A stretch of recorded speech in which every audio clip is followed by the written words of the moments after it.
My name is Neven Ciganovic, and I grew up in Zagreb, Croatia.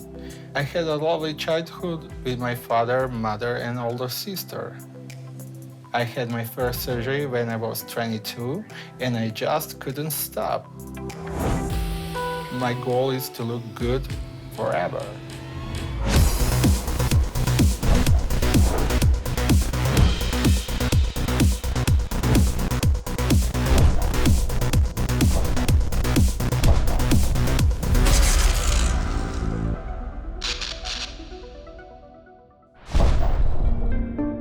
At 47 years old, Croatian Neven Ciganovic has been having plastic surgery for the past 25 years. When I was 9, I had a problem with my knees and I couldn't exercise. And as a result of this, I became a fat kid, it's like I gained weight. When I was in high school, I decided to lose weight, and I became anorexic and bulimic, and I lose really a lot of weight, yeah.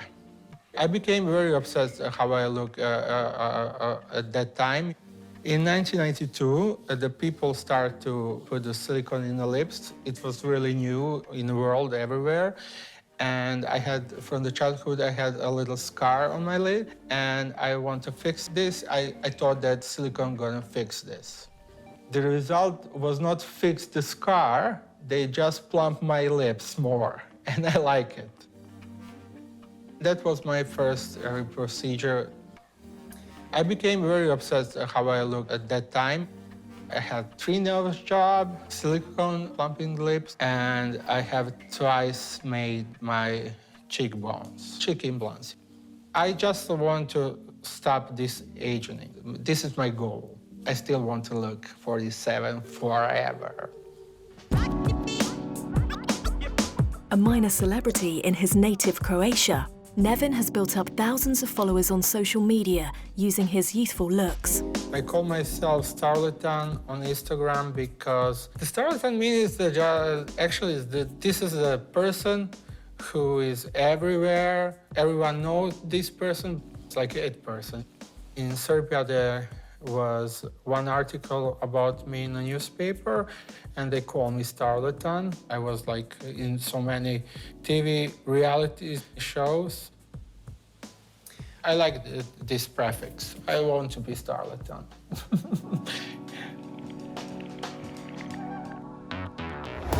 Neven has travelled the world for his various procedures. He's currently in London, visiting his friend Sanya before heading to Tehran for surgery on his nose. Sanya has known Neven for 20 years, long before he embarked on his plastic surgery transformation. Look at you, you look so well. I know. Jesus, how many tattoos do you have? Well, we met at the time when I was finishing my high school. I know him since he was like a tall, slim guy without any tattoos. I remember him as being quite shy as well. I would dare to say a little bit introvert as well. It's true, no? Yeah. You were shy. And obviously the transformation happened. And when I see Neven now, I don't see much of old Neven. Me neither. I really don't. It's like a different person. There's no way that Neven looks 47. It's pretty remarkable the way he looks. Do you think he can sustain that? Well, he clearly, knowing Neven, he will. That's what I'm gonna say. He clearly has an agenda, which is 47 forever. So I'm pretty sure he's gonna do everything in his power to stay there. Neven's surgery in Tehran is to correct a common problem for people who've had multiple nose jobs. The doctor gonna fix my breathing, problem with breathing. You see how I speak now is a little bit. With his years of experience, Neven knows the value of speaking to multiple doctors. While in London, he's arranged to meet Dr. Dennis Canliada. It's always good to have a second or third opinion. How are you? I'm fine. Nice to see you. Nice to see you too. Yeah, have a sit, please. It gives you more information, more details, and wider perspective about the surgery. I go to Tehran to have the surgery, because of my breathing problems. As a surgeon, you need to be able to give them what they need, but sometimes it's unrealistic. For example, the breathing is a big problem for the revision surgeries, and if they're keen to have the beauty above the breathing, you should warn them. For a rhinoplasty, we need to check the inside of the nose with the camera. For me, it's a must, because we need to find out if there is any septal problems, turbinate problems, allergies beforehand. So this is the deviated septum, which is blocking your airway. This black area is the airflow space, which is really narrow. What we can do is put an incision inside, taking out the deviated septum and close it back. So it will be about 30 minutes, 45 minutes procedure, really? And you will breathe better. Despite the concerns over his breathing, Neven asks about the look of his nose. Actually, yeah, but it's like, I think here, this part is a little bit, thick. Thick, okay. If you narrow this wall, middle wall more, your breathing will be even worse. Worse, yeah.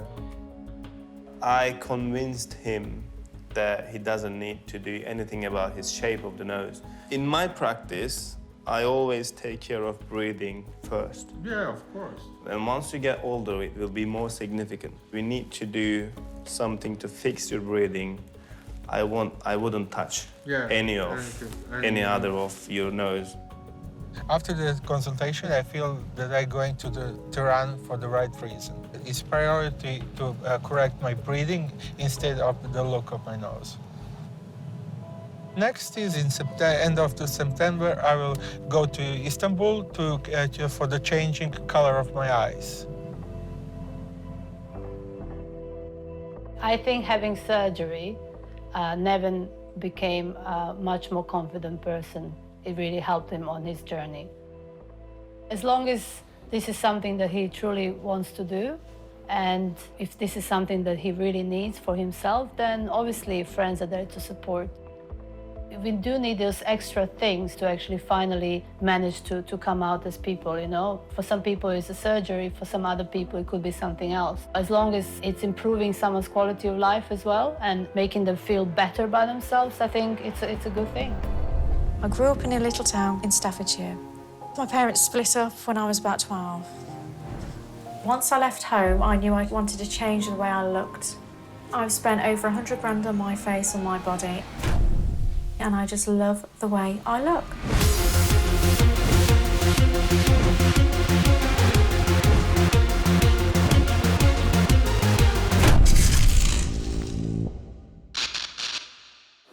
I want to make my boobs bigger, bigger, bigger. I want to make my waist smaller, smaller, smaller.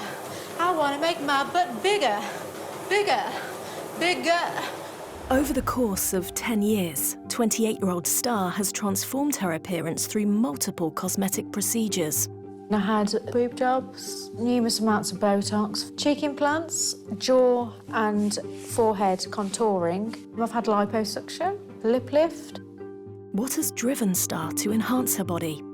And what is it like to live with her exaggerated physique? This is the only exercise machine really I can use at the moment. So I don't have to hold my boobs on this. Having lots of plastic surgery, like myself, the boobs are a bit of a problem because I like to go on the treadmill, but I have to hold them because they just get out of hand. See, that pulling is killing me already. See, if I just leave them, it's just bouncing everywhere and it's going to cause sagging. I enjoy this one because it makes your waist really small. If I do this for about a month, 5 days a week, an hour a day, my waist will be tiny. I've had liposuction here. It gets a lot of loose skin there, so always think twice as well, look. Probably later on, I'll need a tummy tuck to pull the skin down, or I can try tightening it with exercise, but it restricts me having these bloody big boobs. Star lives in Birmingham and has travelled the world in the pursuit of improving her appearance, from Mexico and Thailand to Spain and Poland. Soon, she will be going to Turkey for surgery on her nose. So this is my beauty room. I've got tons of makeup. I literally buy just tons of it. I've got everything here. I just love glamour. I just like looking glamorous. And I feel like more confident when I've got makeup on. The kind of family I came from was, my dad was a Jehovah's Witness, very strict. I was very depressed as a child, I don't know why. I had too much religious stuff in my life for a child that young. Too many arguments, my parents were arguing all the time as well. My parents split up when I was about 12. Missed out a lot on my schooling, back and forth to each of them. My dad used to say I looked like my mum, and then I used to hate that because he used to say, oh, have you seen the state of your mum recently because of the divorce? You know, parents slag each other off, and they should not do that because it affects the child. I started to rebel at 16 and 17, getting arrested. I was drinking quite a lot, I was doing drugs, I was hanging around with the wrong people. My mum had enough of me, so she basically put me in a hostel. I went to do lap dancing. It was a club scene, what I was into at the time. You know, people were doing coke, drinking. There were loads of naughty girls there and beautiful girls. Once I had surgery at 18, I saw my boobs change. I thought, wow. I just felt amazing. It's like, wow, look at me, you know, porn star kind of look. Pamela Anderson in the 80s. After becoming a lap dancer, Star went on to be a dominatrix and used the money she earned to pay for more surgery. The money was amazing. I mean, we're going back 10 years ago. The money was a lot better than it is now. Miss Madam Whiplash, it's just that. But breaking away from her family and working in the sex industry took their toll on Star. I feel very lonely and isolated a lot of the time, but that's just who I am. I keep myself to myself. The key people in my life are the surgeons, the cosmetic places where I go and have all my dermal fillers, which is on a regular basis. And then I have my little dog, Tinkerbell, which is my pride and joy. She's just like my fur baby. She's like my child. I'm going to Turkey to have a nose job because I feel in Turkey I'm going to get exactly the results I really require. I'm going to have this tip here is leaning to one side, so I'm just going to shorten that, which is going to bring it a bit more flatter, and then I'm going to have it narrowed in. That's the Barbie that I take with me on holiday surgery trips. A lot of people, when I'm out shopping sometimes, a little girl said to me, Mummy, she looks like Barbie. Is that the ultimate compliment? Yeah, of course it is. That's what I've had all this surgery for. That was the original, that I wanted to look like Barbie.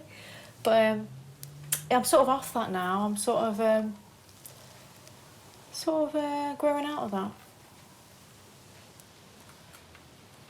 What do you think you're growing into? A monster.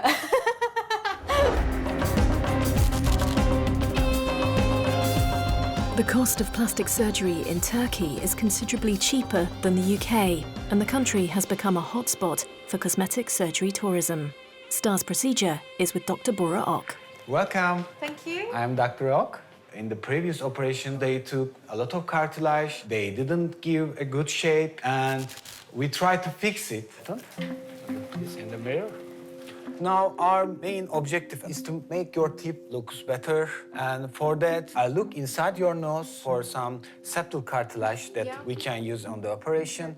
If we can't find any cartilage, we can take from ear, back side of your ear. Then you don't have any scars and your ear shape won't change. I want to give a good defining with good pass from tip area to your nasal dorsum, and so I will see better in the operation. With secondary nose jobs, there are more risk than first one, and you can disturb the blood circulation, you can't find enough cartilage, but with closed rhinoplasty approach, these risks will reduce. I guess we will have a good results with our operation. Ahead of the surgery, Star shows less enthusiasm than she did back home. Well, I feel a little bit nervous because last time I had my nose job, when you take the bandage off, I did not want to look at my nose. So I just felt it and it felt really small. And I just was like, got the mirror and I was just like, shit. I'm crazy, aren't I? I don't think I'm going to have any more surgery after this. This is the final stage, isn't it? Okay, please lay down. I do feel a bit lonely as well. I've got no one with me, which I can deal with it. When I'm on my own, I don't keep many people by my side. And the reason behind that is because I don't really trust people and I don't let people in.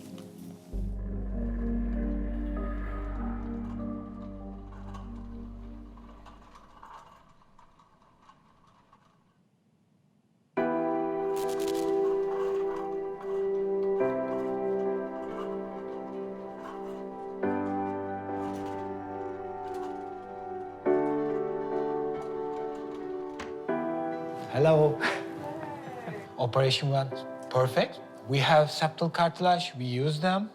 No ear? No ear, no need. With previous operation, you have so much scars. First, I take all the stitches and adhesions. I clean cartilage and make new nasal tip to you. You won't have swelling, you won't have bruising. You see, it will be very comfortable. You're so gentle because... Yes, I am so gentle.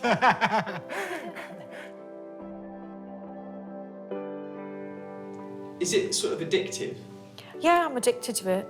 I am addicted because before I was addicted to drugs, spending tons of money, alcohol. But I don't do any of that stuff now, so I just do plastic surgery. After I've had surgery, I feel absolutely incredible.